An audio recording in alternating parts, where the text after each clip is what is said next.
छत्रपति शिवाजी के पोते छत्रपति शाहू वहां खबर पे गए थे। महाराष्ट्र का मुख्यमंत्री बोलता है, इस तरह का बयान उसके वजीर देते हैं कि वो निकाल देंगे। अच्छा, जो 300 साल पहले हुआ तुम अब मुझसे पूछ रहे हो, नहीं तुम बोलो मैं बोलूं तो फिर पुष्पमित्रा संघा कौन है? तुम्हारे डैडी है उन्होंने।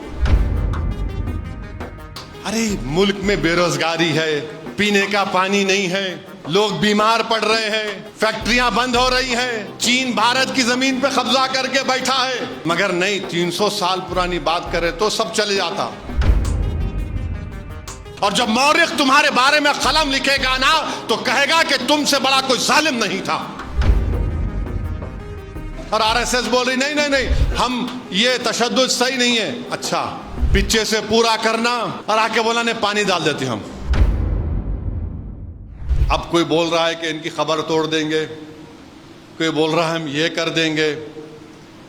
ये जानते नहीं है कि जब कोई इस जमीन में चले जाता है या कोई अपने मजहबी रसूमात के तहत दुनिया से जाता है, सबको अल्लाह एक दिन जमा करने वाला है। तुम आज बड़ी बड़ी बातें कर रहे हो ना, इंशाअल्लाह ताला हम उस दिन कामयाब होंगे।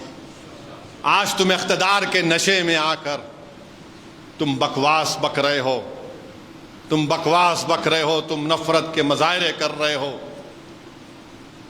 एक महाराष्ट्र का मुख्यमंत्री बोलता है, इस तरह का बयान उसके वजीर देते हैं कि वो निकाल देंगे। और फिर जब गड़बड़ होती बोलते नहीं नहीं वो पिक्चर की वजह से गड़बड़ हुई। अच्छा, पिक्चर की वजह से गड़बड़ हुई? तुम क्या कर रहे थे? तुम्हारा ही शहर है ना वो नागपुर। और क्या किया इन्होंने? कुरान करीम की आयतें जिस चादर मुबारक पर जला दिया। दोपहर में जाकर कंप्लेन दिया गया कि एक्शन लो। जाहिर है बाद में तशद्दुद हुआ, हम उसकी मजम्मत करते हैं, कंडेम करते हैं। मगर आप बोल रहे पिक्चर की वजह से हो। अच्छा, पिक्चर की वजह से हो रहा है सब। और आप क्या कर रहे हैं? हाथों में मेहंदी लगी हुई है आपकी, आप हुकूमत आपकी, पुलिस आपकी, इंटेलिजेंस फेलियर आपका। क्यों कर रहे हैं सब ये? अरे लॉ एंड ऑर्डर अगर पैदा हो रहा है तो तुम्हारी वजह से हो रहा है। तुम्हारे जो लोग आज वजीर बने बैठे हैं वो मुसलमानों के खिलाफ गंदगी, बकवास और जहर को फैलाकर मंत्री बन चुके हैं। उनको कुछ नहीं कर रहे हैं। ने खबर को निकाल देंगे, उसको निकाल देंगे, ये निकाल देंगे। अरे रूल ऑफ लॉ से चलेगा या तुम्हारी मनमानी से चलेगा? बताओ हमको। बोल दो कि इस देश में कानून नहीं है, जिसकी लाठी उसकी बैच चलेगा क्या? फिर रूल ऑफ लॉ कहां है? फिर आइन से चलेगा, संविधान से चलेगा या तुम्हारे जोर पर चलेगा? भाई मेरी पसंद कोई हो सकती है, तुम्हारी पसंद नहीं होगी तो क्या मतलब? जरूरी नहीं ना कि सबकी एक पसंद हो जाए। मेरे को काला पसंद तो तुम क्या करोगे? नहीं मेरे गोरा नहीं, मेरे को नहीं पसंद गोरा, मेरे को मुझे सफेद पसंद, तुम बोलेगे नहीं काले नहीं होगा। और फिर एक हैरत अंगेज बात यह है कि उस बादशाह के बारे में जो लोग बात कर रहे हैं ना, छत्रपति शिवाजी के पोते छत्रपति शाहू वहां खबर पे गए थे। ये मैं नहीं बोल रहा हूं, आज से 2 दिन पुराना इंडियन एक्सप्रेस का अखबार है, जीशान शेख के नाम से डालो हजरत गूगल में, बेकार चीजें देखते आप लोग। उस आर्टिकल में लिखा कि छत्रपति शिवाजी के बेटे खबर पे गए। अब क्या बोलेंगे उनको आप? क्या बोलेंगे उनको आप? अच्छा, फिर उससे हटके गांधी ने क्या कहा था 1931 में इस बादशाह के बारे में? पेम्ब्रुक कॉलेज है बर्तानिया में, नवंबर 1931 को गांधी ने क्या कहा था, पढ़ लो तुम जरा। फिर दिसंबर 1931 को गांधी ने क्या कहा था राउंड टेबल कॉन्फ्रेंस में इस मुगल बादशाह के बारे में? वो मेरे अब्बा नहीं है, देख लो। फिर उसके बाद यंग इंडिया एक महात्मा गांधी का जर्नल था, जुलाई 21 1920 में गांधी ने क्या लिखा, पढ़ लो तुम। फिर नवजीवन अक्टूबर 20 1921 को गांधी ने क्या लिखा इस मुगल बादशाह के बारे में, पढ़ लो तुम। और यह भी पढ़ लो जब किसी ने गांधी को खत लिखकर कहा कि इस बादशाह ने एक मंदिर को तोड़ के मस्जिद बनाया, तो गांधी ने कहा कि यह इंटॉलरेंस है, इससे हमको बचना है, यह गलत है। गांधी ने यह भी कहा, मैं भी गांधी से डिसएग्री करता हूं, मैं बहुत से गांधी के चीजों से उसकी मुखालिफत करता हूं, तो क्या मैं बोल दूं, जाके तोड़ दूं?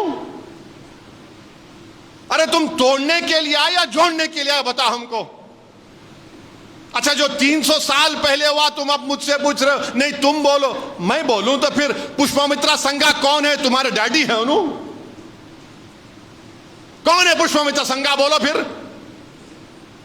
छोला बादशाहों के पास क्या हुआ, बोलूं मैं? अरे मुल्क में बेरोजगारी है, पीने का पानी नहीं है, लोग बीमार पड़ रहे हैं, फैक्ट्रियां बंद हो रही हैं, चीन भारत की जमीन पे कब्जा करके बैठा है। मगर नहीं, 300 साल पुरानी बात करें तो सब चले जाता। ये क्या आमफाट है? बोले चले जाएंगा। मेरे अजीज दोस्तों और बुजुर्गों, मैं एक ही बात कह रहा हूं, अपनी हिम्मतों को बुलंद रखिए, डरने और घबराने की जरूरत नहीं है। अल्लाह के रसूल सल्लल्लाहु अलैहि वसल्लम की हम उम्मत हैं, अल्लाह उसका रसूल हमारे साथ हैं, अल्लाह उसका रसूल हमारे साथ हैं, हरगिज डरने की जरूरत नहीं।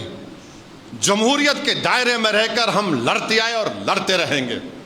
ये लोग डराने की सियासत अगर कर रहे हैं तो याद रखो, हम सिर्फ अल्लाह से डरने वाले हैं, इख्तिदार की कुर्सियों पर बैठने वालों से डरने वाले नहीं है।